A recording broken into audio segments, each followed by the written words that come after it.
I'm a survivor of the Tulsa Race Massacre.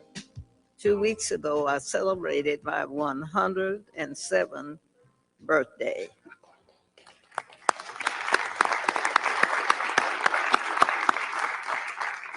Today, I'm visiting Washington, D.C. for the first time in my life. I'm here seeking justice, and I'm asking my country to acknowledge what happened in Tulsa in 1921. The night of the massacre, I was awakened by my family. My parents and 5 siblings were there. I was told we had to leave, and that was it. I will never forget the violence of the white mob when we left our home. I still see black men being shot, black bodies lying in the street. I still smell smoke and see fire. I still see black businesses being burned. I still hear airplanes flying overhead. I hear the screams. I have lived through the massacre every day. Our country may forget this history, but I cannot. I will not, and other survivors do not, and our descendants do not. When my family was forced to leave Tulsa, I lost my chance of an education. I never finished school past the 4th grade. I have never made much money in my country. State and city took a lot from me. Despite this, I spent time supporting the war effort in the shipyards of California. But most of my life, I was a domestic worker serving white families. I never made much money, but to this day, I can barely afford my everyday needs. I'm asking that my country acknowledge what has been happened to me, the traumas and the pain, the loss, and I ask the survivors and descendants to be given a chance to seek justice, open the door. For 70 years, the city of Tulsa and its chamber chambers told us that the massacre didn't happen, like we didn't see it with our own eyes. You have me here right now. You see Mother Randall, you see my brother Hughes Van Ellis. We live this history and we can't ignore it. We lost everything that day, our homes, our churches, our newspapers, our theaters, our lives. Greenwood represented all the best of what was possible for Black people in America and for all the people. No one cared about us for almost 100 years. We and our history have been forgotten, washed away. This Congress must recognize us and our history. For Black America, for the white Americans, and for all Americans.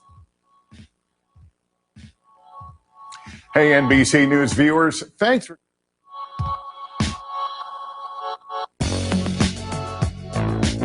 All right, folks, we are back here on WLTH 1370M. That was the oldest living survivor of the Tulsa Race Massacre, which has for some reason over the years been called the Tulsa Race Riot, even though it wasn't much of a riot when it's only one way.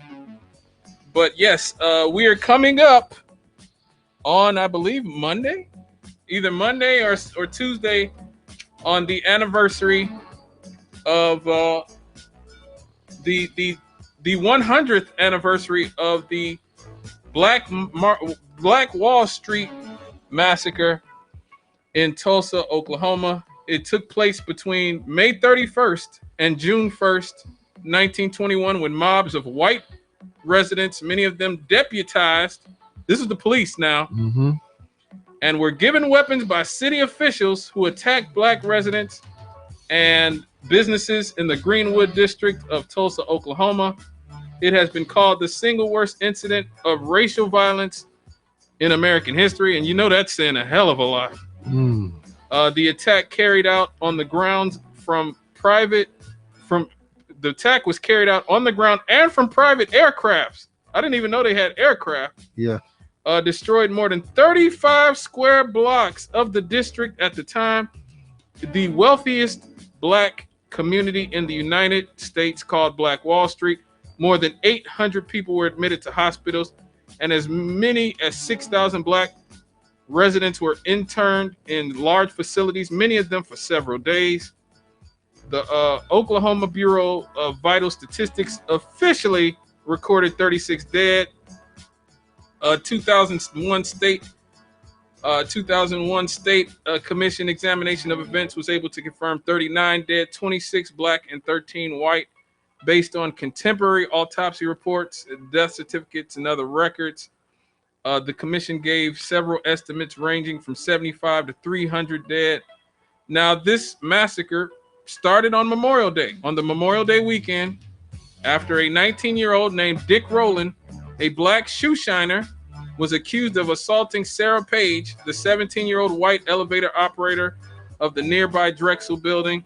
He was taken into custody. After the arrest, rumors spread through the city that he was going to be lynched. Upon hearing reports that a mob of hundreds of white men had gathered around the jail where he was being kept, a group of 75 black men, some of them who were armed, arrived at the jail in order to ensure that this young man would not be lynched. The sheriff persuaded the group to leave the jail, assuring them that he had the situation under control. As the group was leaving the premises, complying with this sheriff's request, a member of the white mob, the mob of white men, allegedly attempted to disarm one of the black men. A shot was fired, and then, according to the reports, all hell broke loose. At the end of the firefight, 12 people were killed, 10 white and 2 black. As the news of these deaths spread throughout the city, mob violence exploded. White rioters rampaged through the black neighborhood that night and morning, killing men and burning and looting stores and homes. Around noon on June 1st, the Oklahoma National Guard imposed martial law, effectively ending this massacre. But after this, around 10,000 black people were left homeless, and property damage amounted to more than $1.5 million in real estate and $750,000 in personal property. That's the equivalent to about $33 million in 2020 money. Many of the survivors left Tulsa, while black and white residents who stayed in the city kept silent about this. In 1996, 75 years after the massacre, a bipartisan group in the state legislature authorized formation of the Oklahoma Commission to study the Tulsa race riot of 1921. The commission's final report, published in 2001, stated that the city had conspired with the mob of white citizens against black citizens. It recommended a program of reparations to survivors and their descendants. The state passed legislation in order to establish scholarships for the descendants of survivors, encourage the economic development of Greenwood, and develop a park in the memory of the massacre, the victims of the massacre in Tulsa. The park was dedicated in 2010. In 2020, the massacre became part of the school curriculum. And Rev, the reason I always come back to this, because this isn't the first time I've talked about this on the air at WLTH, it is always important for me to show that black people have not just been sitting around waiting for a handout since slavery. Right. That is the way it has always been portrayed. Like we've just been floundering since slavery and don't know what to do. We had prosperous cities and communities that had been destroyed, not just Tulsa. Look up the Wilmington insurrection of 1898, also known as the Wilmington Massacre in North Carolina. Look up the Springfield race riot of 1908, where 5,000 white people descended on black communities and burned and looted their community to the ground. Look at the Atlanta Massacre of 1906, and so on and so on. The Chicago race riot of 1919, Rosewood, and all these other black communities that were thriving and burned to the ground and looted by white people. Black communities that were looted. We have not just been sitting here for 150 something years waiting for a handout from white people. We have been actively sabotaged on multiple occasions. And this is another one of those important situations, bro. I think it is fair to say, without fear of contradiction, that for a group of people who were brought here to serve as animate tools, I believe the term was, and then released, or if you will, granted some degree of citizenship eventually after in the mid 1800s. We've done all that could be asked of us to do to show that we merited that citizenship. Mm-hmm. That if anything, we had earned based on the previous, hundreds of years of free labor. And yet at the same time, we still exist as citizens with an asterisk, kind of like as if we had gotten some sort of special dispensation of citizenship. I was reading earlier this week, somebody had posted the recent legislative efforts to provide some degree of civil protection to Asians. And the meme said, well, interesting. They didn't have to march, they didn't have to protest, they didn't have to do anything. And we had to march for 100 years. We had to push back for over 100 years. Yep. We had to actively and aggressively push for our citizenship rights, and they just get it handed to them. Right. Look at all the leaders who've been assassinated. The Tulsa thing. I heard about this a few years ago, but when I had heard about it, it really wasn't on the radar a lot. I knew that in the Tulsa area, they were doing a lot of work there to try to bring it to the attention of people. I know this, like I said, a few years ago, and they were trying to determine where the people had been buried. And I understand that right now the local government is actively involved in efforts to find where there were mass graves where the victims of that assault were buried. Mm-hmm. I don't know what impact that will have on Tulsa, but it's sadly interesting that something like this could happen, and even we didn't really talk about it very much. I mean, right. If you look at the Black History books that was published by Johnson Publishing House in the 1960s, they didn't mention Tulsa. Mm. I think they might have mentioned Rosewood, but they did not mention Tulsa. Right, that's what I heard about. I'd always heard about Tulsa. I mean, not Tulsa, about Rosewood. There was a movie made about it. Yeah, it was always kind of presented like that was a unique incident in the history of America. That while there had been these sort of individualized terrorist acts involving the Klan and individual people who caught their attention, but that in general, nothing on the level of of the eradication of an entire community had ever been done, with the exception of Rosewood. And now we're finding out, oh no, that's not the case. That it was much more common, much more commonplace. I admit to kind of wondering what actually was desired.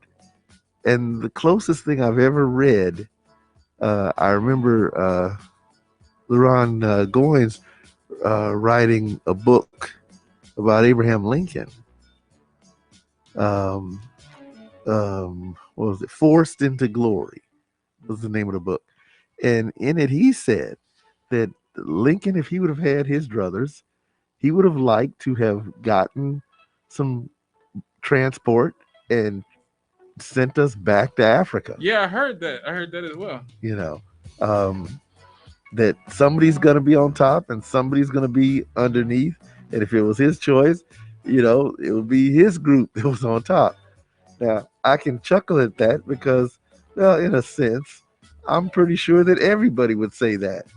We all say, well, we'd like everybody to be treated equal. But generally speaking, most people don't mind there being some degree of inequality as long as they're on top. Yep, absolutely. I'm glad you brought that up about Lincoln, because especially before he met Frederick Douglass, before Frederick Douglass and the influence from Frederick Douglass came in, he really did not see the type of he didn't really necessarily see the plight of black people as his problem. Right. You know, and it was really Frederick Douglass who said, look, this isn't just a political problem, this is a moral problem. It's almost as if he recognized, well, yeah, I recognize that those Negroes are human beings. They're not animals, but they're not like us. They're Right. not as smart as us. They're not as cultured as we are, you know. And then he met Frederick Douglass and he goes, wow, I guess, you know, there is at least one of them. And if there's one, there might be more. Oh, and it was Leron Bennett, Right. Leron Bennett Jr., who wrote that book. It's kind of sad that, you know, in every generation, this still exists. The notion that we can be good for physical things, but you can't really expect much out of us beyond that. Right.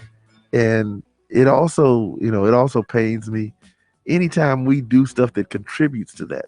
I know we shouldn't be, we shouldn't be telling people that you should always be on your best behavior. What do they call it? Respectability politics. Yeah, right. That's not a healthy thing either. You can't walk on eggshells. But at the same time, you got to recognize that if someone is looking for an excuse to deem you as less than, you know, as much as lies within you, you know, don't just hand it to them on a silver platter. Right, right. I absolutely agree. And we got to take our last break before we get out of here. And we're going to talk about Memorial Day. Let's do that. Yes, the long weekend. So we'll be right back after these bill-paying commercials on WLTH, and we'll get on out of here after that.